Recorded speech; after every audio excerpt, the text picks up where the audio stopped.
चलिए भाई, तो स्वागत है आप सभी लोगों का भाई आर्मी जीडी के अगले सेट में भाई साहब। तो आज हम लोग स्टैटिक जीके का सेट 9 करने वाले हैं मेरे शेरों। ठीक हो गया भाई। तो आप सभी लोगों को बताया भाई, ये कोर्स है, अभी हम लोग स्पीड में चल रहे हैं। ठीक है भाई, अगर देखिए भाई, जिन लोगों ने अभी तक ये कोर्स नहीं खरीदा है, अगर आप चाहते हैं कि भाई आपका जीएस में कोई भी क्वेश्चन ना छूटे, तो आज ही भाई, अभी भाई देखिए, इसमें 4 तारीख तक, इसमें 4 जून तक डिस्काउंट है भाई। ठीक है, अब ये आप लोगों का 450 रुपये का मिलेगा ये कोर्स। बाद में इसकी प्राइस बढ़ जाएगी भाई, फिर ये 600 रुपये का हो जाएगा। ठीक है दोस्तों, तो टाइम से अगर आप लोगों ने नहीं खरीदा हुआ है तो खरीद लीजिए भाई। इस कोर्स में आप लोगों को 2100 प्लस एमसीक्यू कराए जाएंगे। ठीक हो गया भाई, प्रत्येक सेट में 20 प्रश्न होंगे।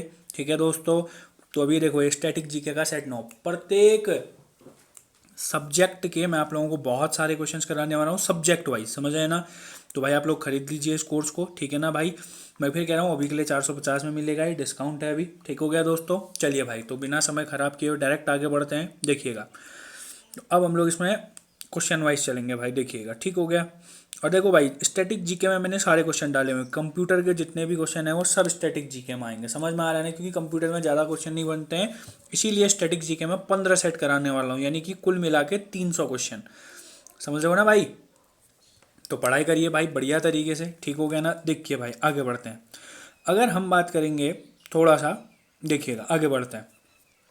पहला क्वेश्चन है, 1 kilobyte is equal to 1 kilobyte कितने के बराबर होता है। तो आप सभी लोग जानते हैं मेरे शेरों, 1 किलोबाइट बराबर कितना होता है, 1024 बाइट। क्लियर हो गया भाई, इंपॉर्टेंट क्वेश्चन है, 1024 बाइट। ठीक हो गया, 1 किलोबाइट बोलो, आप सभी लोगों को पता है। ठीक हो गया भाई, इंपॉर्टेंट है 1024 बाइट। ज़्यादा मैं बता के आपको कंफ्यूज नहीं करूंगा, इसको बस इतना याद रख लो। अच्छा मान लो अगर कभी पूछ लेता है किलो के बाद क्या आएगा, तो आपको बोलना है 1 मेगाबाइट।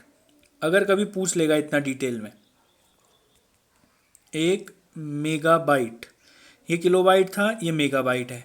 अगर कभी पूछता है कि 1 मेगाबाइट में कितना क्या होता है, तो आप बोलेंगे 1 मेगाबाइट में 1024 किलोबाइट होते हैं। समझ में आ रहा है ना। इसी के बाद थोड़ा सा बड़ा रिलेशन है, जैसे 1 किलोबाइट में 1024 बाइट, समझ में आ रहा है ना। ऐसे ही देखो, पहले बाइट आएगा, फिर किलोबाइट आएगा, फिर मेगाबाइट आएगा। 1 मेगाबाइट में 1024 किलोबाइट। इंपॉर्टेंट क्वेश्चन मेरे शेरों, आगे बढ़ते हैं दोस्तों। विच of the following is largest bird in the world. आप सभी लोग जानते हैं भाई, ऑस्ट्रिच सबसे शुतुरमुर्ग, विश्व का सबसे बड़ा पक्षी। और अगर कभी पूछेगा कि बताइए किस पक्षी का अंडा सबसे बड़ा होता है, या कौन सा सबसे बड़ा अंडा है, तो आप बोलेंगे शुतुरमुर्ग का अंडा। इंपॉर्टेंट क्वेश्चन है, शुतुरमुर्ग का अंडा। दोस्तों आगे बढ़ते हैं। Who among the following science in Indian currency. बहुत बढ़िया प्रश्न है दोस्तों। अब आपसे क्या पूछ रहा है, जो भारतीय मुद्रा होती है, क्लियर हो गया ना, तो उस पर हस्ताक्षर कौन करता है। देखो भाई, सबसे पहली बात तो इंडियन करेंसी से बहुत बढ़िया प्रश्न आते हैं। ठीक हो गया ना, मैंने क्या बोला, अब जो भारतीय मुद्रा है, देखो कौन भारतीय मुद्रा में हस्ताक्षर करता है। हस्ताक्षर की स्पेलिंग थोड़ा सा कर लेता है भाई। ठीक हो गया, कोई दिक्कत नहीं है। देखिएगा, आप लोगों को करेंसी से बहुत ज़्यादा क्वेश्चन बनते हैं, मैं सब यही बता देता हूँ। देखो भाई, थोड़ा सा रिवीजन भी हो जाएगा। अगर हम करेंसी की बात करेंगे अपने देश की मुद्रा की, तो ये हमारा साइन है, पता है आप लोगों को, ऐसा रुपए का नया साइन कुछ ऐसा है। ये है हमारा रुपए का नया साइन, ये सभी लोग जानते हैं भाई। ये रुपए का हमारा क्या है, नया साइन है। आप सभी लोगों को पता है कि हमारा रुपए का नया साइन ये वाला है। अच्छा मान लो अगर आपसे कभी पूछ लेता है कि भाई बताइए ये रुपए का नया साइन किसने दिया था, तो आप बोलेंगे उदय कुमार, पहला इंपॉर्टेंट क्वेश्चन। और दूसरा आपसे बोलेगा कि जो रुपए का साइन है ये भारत ने कब से अपनाया, तो आप बोलेंगे 15 जुलाई 2010। 2 क्वेश्चन हो गए भाई, इतना समझ में आ गया सभी लोगों को, ये इंपॉर्टेंट क्वेश्चन है। ठीक हो गया ना दोस्तों। हाँ, अब मान लेते हैं, अब अगर आपसे पूछता है कि जो भारतीय करेंसी है, मैंने क्या बोला, अगर आपसे पूछता है कि आपसे पूछेगा भारतीय करेंसी छपती कहाँ है, मैंने क्या बोला, अगर आपसे कभी पूछेगा कि भारतीय जो करेंसी है, भारतीय मुद्रा छपती कहाँ है, क्या बोला दोस्तों मैंने, भारतीय मुद्रा छपती कहाँ है। ये बहुत बढ़िया मुद्रा से बनने वाले क्वेश्चन एक साथ बता रहा हूँ भाई, ध्यान से बस सुनते जाओ करते जाओ। सबसे पहली बात देखो भाई, ये नासिक एक जगह, ठीक हो गया दोस्तों। दूसरा देवास एक जगह है, अभी मैं बताता हूँ। 4 जगह छपती है, बस अभी सुनते जाओ। नासिक, दूसरा है देवास, अगला है तुम्हारा मैसूर, और अगला है तुम्हारा सालबोनी। अब देखो, अगर मैं इसको थोड़ा सा डिटेल में खींचूंगा ना, ध्यान से सुनना, अगर मैं बात करूंगा, अगर मैं इसको थोड़ा सा डिटेल में खींचूंगा, ध्यान से समझना, ये बस हमारे भारत में, ये भारत के 4 कोनों के हिसाब से। देखो नासिक की अगर मैं बात करूंगा, पश्चिमी भारत में, नासिक बोले तो मुंबई महाराष्ट्र, नासिक बोले तो मुंबई महाराष्ट्र। मैं बस बोल रहा हूँ, लिखना खुद है। नासिक बोले तो मुंबई महाराष्ट्र, और नासिक बोले तो कौन सा भारत? पश्चिमी भारत। अगला अगर हम मैसूर की बात करेंगे, मैसूर आप सभी लोग जानते हैं कर्नाटका में है। अरे कहाँ है? कर्नाटका, हैदराबाद मान लो, ठीक हो गया ना। अगर हम बात करेंगे हैदराबाद, ठीक हो गया, दक्षिण भारत। अच्छा, सालबोनी अगर बात करेगा तो ये कहाँ है? कलकत्ता में है। और अगर ऐसे तुमसे क्या कहेगा, बात करेगा किसकी भैया, लास्ट में देवास, ये नई दिल्ली वाले, नोएडा वाले सेक्टर में। समझ में आ गया भाई मैंने क्या बोला? इतना ज़्यादा वैसे तुम्हारी डिटेल में कभी आता नहीं है, ठीक है भाई, बट फिर भी मैंने आप लोगों को ये बता दिया है। बट आप लोगों को याद रखना है भाई, मेनली अगर कभी पूछ लेगा कि 4 जगह में, अच्छा 1 मिनट, मैंने उल्टा बोल दिया शायद, हाँ 1 मिनट, देवास है तुम्हारा एमपी में। देवास कहाँ है? एमपी में। चलो ठीक है, कोई दिक्कत नहीं है। देखो भाई, मैं यहाँ पर को लिख देता हूँ लास्ट के 2 का। हाँ, अगर हमसे आपसे पूछा जाएगा कि भाई बताइए, देवास एक एमपी में छपता है। दूसरा अगर हम बात करेंगे, दूसरा जो अपना सालबोनी है, ये वही कलकत्ता वेस्ट बंगाल, ये मैंने पहले भी यही बताया हुआ था। मैसूर आप लोगों को पता है कर्नाटका, ठीक है ना। नासिक आप लोगों को पता है मुंबई महाराष्ट्र। इन 4 जगहों में करेंसी छपती है दोस्तों। आगे बढ़ते हैं। अगला कह रहा है भारतीय मुद्रा में हस्ताक्षर कौन करता है? तो आप सभी लोग जानते हैं भाई, आरबीआई का गवर्नर, नोटों पर जिसके साइन होते हैं। ठीक हो गया भाई, मुद्रा से रिलेटेड हो गए क्वेश्चन, बहुत बढ़िया। आगे देखो भाई, who of the following gave slogan of जय जवान जय किसान? आप सभी लोग जानते हैं लाल बहादुर शास्त्री। जय जवान जय किसान का नारा किसने दिया था भाई? लाल बहादुर शास्त्री ने दिया हुआ था। इंपॉर्टेंट व्यक्ति हैं हमारे देश के लिए, ठीक हो गया ना। आप सभी लोग जानते हैं भाई, इनके बारे में मैंने आप लोगों को बहुत सारी चीज़ें बताई हुई हैं। अच्छा मान लो अगर आपसे एक बहुत ही बढ़िया क्वेश्चन पूछता है, अगर यहीं पर से थोड़ा सा क्वेश्चन बदल देता है, मैंने क्या बोला, अगर यहीं पर से क्वेश्चन थोड़ा सा बदल देता है, ठीक है, अगर इसके आगे जय विज्ञान भी लगा देगा, मैंने क्या बोला, अगर इसके आगे क्या भी लगा देगा, जय विज्ञान भी लगा देगा, तो फिर वो किसका हो जाता है? वो किसने बोला था? हमारे ये अटल बिहारी वाजपेयी ने। वो इंपॉर्टेंट नहीं है, मगर इतना याद रखना, जय जवान जय किसान का नारा लाल बहादुर शास्त्री। अगर कभी पूछ लेता है कि कब दिया था, तो याद रखना 1965। 1962 में युद्ध हुआ था, उसके बाद दिल्ली में एक मीटिंग के दौरान इन्होंने यह नारा दिया हुआ था दोस्तों। क्लियर हो गया भाई? आगे बढ़ते हैं भाई।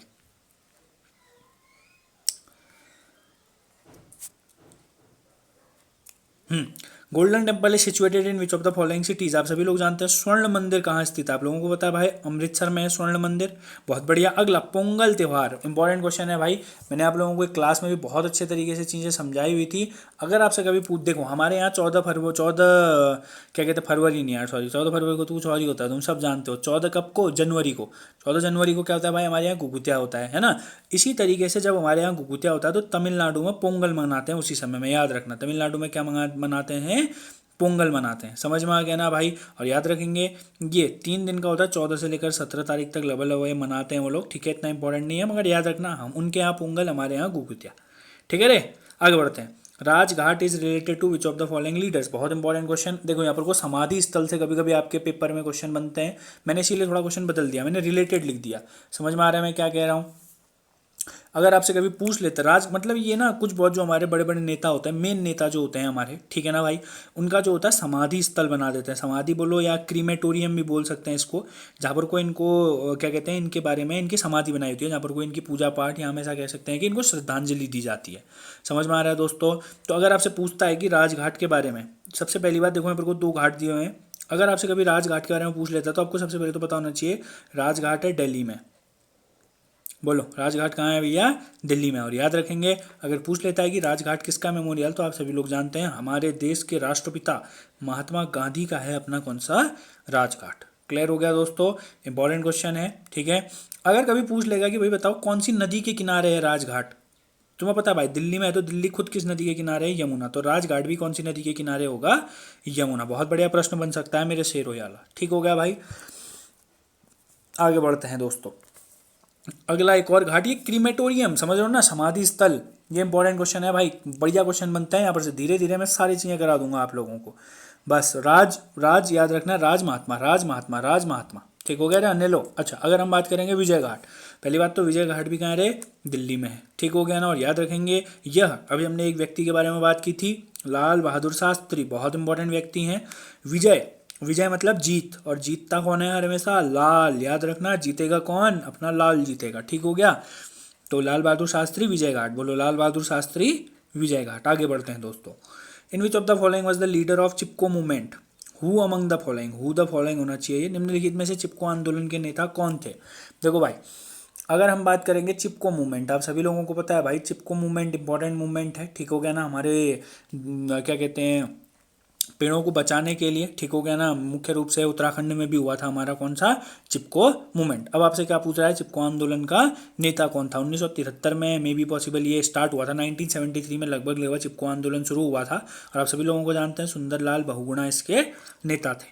ठीक हो गया भाई। अगला क्वेश्चन, नेशनल बॉटनिकल गार्डन। अच्छा, सबसे पहली बात तो बॉटनी क्या है, आपके पेपर में क्वेश्चन आ चुका है। मैंने आप लोगों को एक क्लास में जब हम लोग साइंस पढ़ रहे थे, मैंने आप लोगों को बहुत अच्छे तरीके से बताया हुआ था। देखो, अगर हम बात करेंगे साइंस, अगर हम बात करेंगे विज्ञान, अगर हम बात करेंगे साइंस, अगर हम बात करेंगे विज्ञान, विज्ञान की अगर मैं दो ब्रांचेस बताऊं आप लोगों को, जूलॉजी और बॉटनी,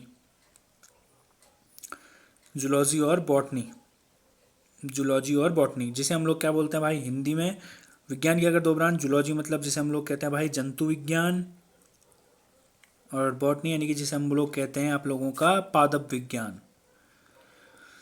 तो जहाँ पर को हम जीव जंतुओं का अध्ययन करते हैं वो जूलॉजी, जहाँ हम पेड़ पौधों का अध्ययन करते हैं वो बॉटनी। समझ में आ गया भाई, ये डेफिनेशन आती है आपके पेपर में, ठीक है।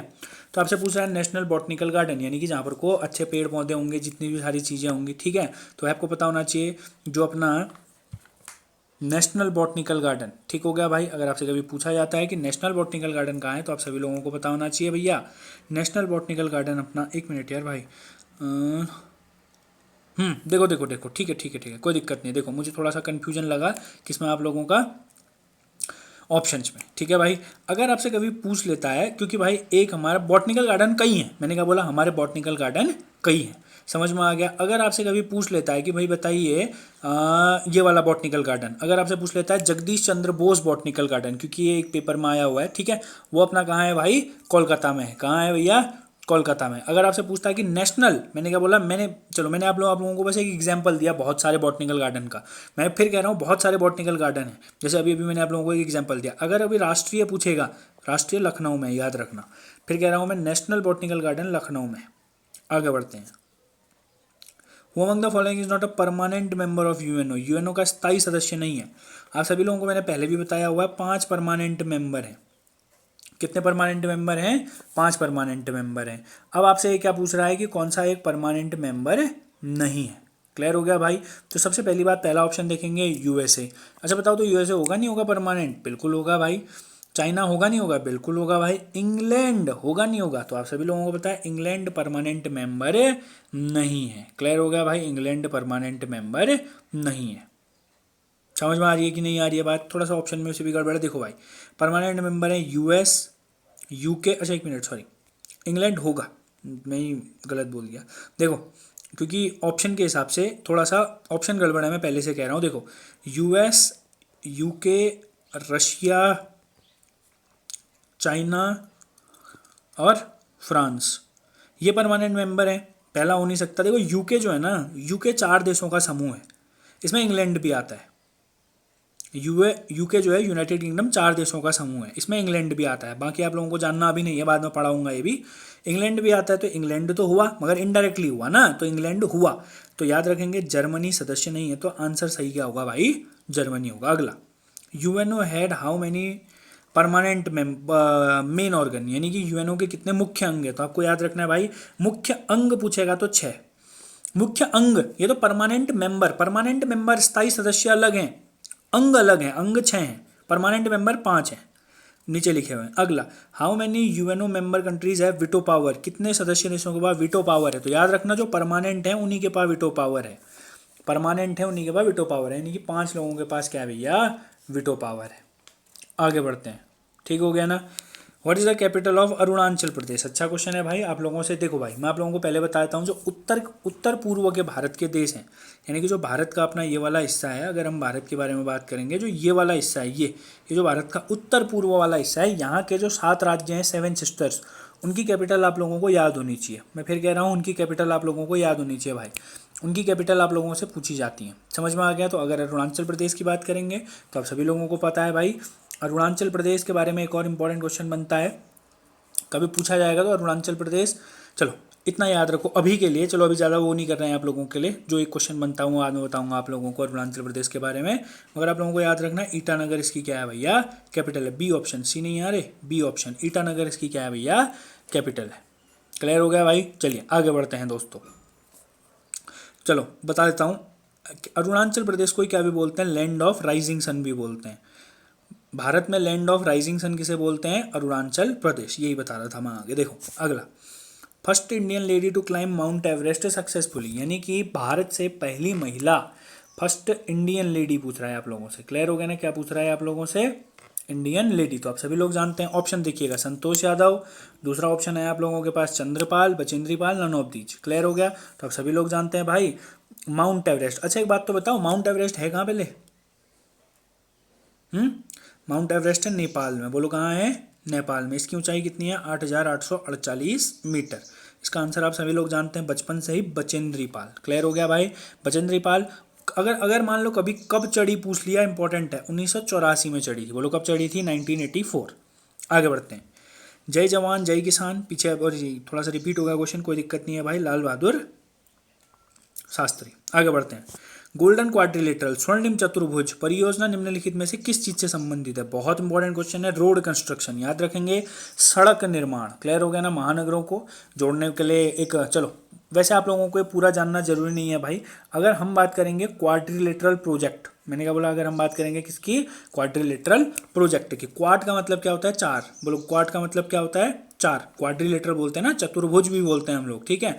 तो ये जो चार मेट्रोपॉलिटिशियन सिटियां हैं, इनको जोड़ने के लिए आए। ठीक हो गया ना, चार मेट्रोपॉलिटन सिटियां, दिल्ली उत्तर में, कोलकाता पूरा पूर्व में, मुंबई हो गया और चेन्नई हो गया। इन चारों शहरों को जोड़ने के लिए स्वर्णिम चतुर्भुज परियोजना। कभी पूछ सकता है कौन सा एक शहर नहीं है, दिल्ली कोलकाता मुंबई चेन्नई, दिल्ली कोलकाता मुंबई चेन्नई। आगे बढ़ते हैं, ओल्डेस्ट रिफाइनरी, रिफाइनरी मतलब जहाँ तेल छनता है, सबसे पुरानी तेल रिफाइनरी आपको पता है भाई, डिगबोई। लगभग 1901 में इसकी स्थापना हो चुकी थी। अगर आपसे कभी पूछा जाएगा, मगर डिगबोई से बहुत इंपॉर्टेंट क्वेश्चन आते हैं रे, ठीक है। अगर पूछ लेता है कि डिगबोई रिफाइनरी कहाँ है, असम में है, सबसे पुरानी डिगबोई है। अरे समझ में आया कि नहीं आया, बहुत बढ़िया। आगे बढ़ते हैं, लार्जेस्ट ऑयल रिफाइनरी, देखो पीछे सबसे पुरानी था, ये सबसे बड़ी पूछ रहा है, तो याद रखना सबसे बड़ी है जामनगर, और जामनगर रिफाइनरी है गुजरात में। और आपको एक और बात बता दें दोस्तों, ये भारत की ही नहीं, एशिया की भी सबसे बड़ी रिफाइनरी है, संपूर्ण एशिया महाद्वीप की भी सबसे बड़ी रिफाइनरी है दोस्तों। अगला लास्ट क्वेश्चन, बढ़िया क्वेश्चन है, जो हमारा नेशनल फ्लैग होता है, जो हमारा क्या होता है, राष्ट्रीय ध्वज होता है, यानी कि उसकी चौड़ाई और क्या कह रहा है ये, लंबाई, चौड़ाई और लंबाई का अनुपात कितना होता है? आप सभी लोग जानते हैं भाई, इसका जो अनुपात होता है 2:3 होता है, 2:3 के अनुपात में यह होता है। क्या होता है, विड्थ और लेंथ। क्लियर हो गया, चौड़ा यानी कि 2, लंबा थोड़ा सा ज़्यादा होगा, 3 होगा, 2:3। अब अनुपात तो मैं आप लोगों को बताऊंगा नहीं, आप लोगों को पता है भाई अनुपात क्या होता है। तो ये थे भाई स्टैटिक जीके के, कौन सा सेट किया हम लोगों ने, रहे ये स्टैटिक जीके सेट 9 के फिर से 20 क्वेश्चन भाई। ठीक हो गया। आज शायद आप लोगों को लगभग बहुत सारी वीडियोज़ मिलेंगी, आज मैं इसके 15 सेट कंप्लीट कर दूंगा आप लोगों के, ठीक है भाई। उसके बाद हम लोग इसमें साइंस करेंगे बहुत बढ़िया तरीके से दोस्तों। तो चलिए दोस्तों, इस वीडियो में इतना ही, मिलते हैं अगली वीडियो में। और भाई देखो, ये वीडियो एक वीडियो में थोड़ा सा पब्लिक कर दे रहा हूँ आप लोगों के लिए, एक डेमो भी ले लीजिए लोग, ठीक है। मैं आप लोगों को बता देता हूँ, देखो भाई इस कोर्स को ले लो आप लोग, मैं मजाक नहीं कर रहा हूँ भाई, ये बहुत बेनिफिशियल होगा। इसकी जो कॉस्ट है आप लोगों की मात्र 450 रुपये में आप लोगों को मिला है। 450 रुपये कुछ नहीं है भाई इस पूरे कोर्स के लिए। 2100 क्वेश्चन तुम खुद सोचो, 2100 से ज़्यादा MCQ कराने वाला हूँ, बाकी तुम समझदार हो भाई, ठीक हो गया ना। जिन जिन लोगों ने नहीं लिया हुआ है, जस्ट परचेज दिस कोर्स, ठीक है दोस्तों। तो ये वीडियो मैं पब्लिक कर दूंगा भाई, कोई दिक्कत नहीं है। एक वीडियो हम यूट्यूब पे भी अपलोड कर देंगे, मगर सारी नहीं होंगी भाई, आप लोगों को पता है भाई। लगभग 30-35 वीडियोज़ में दे चुका हूँ, टोटल 100 वीडियोज़ आएंगी। अब थोड़ा सा 6-6, 7-7 वीडियोज़ रोज़ आएंगे आप लोगों के ऐप में, ठीक हो गया भाई। तो जिन जिन लोगों ने ऐप इंस्टॉल नहीं किया हुआ है, जिन जिन लोगों को लेना है ले लीजिए भाई, ठीक हो गया। तो आज के लिए इतना ही दोस्तों, मिलते हैं अगली वीडियो में।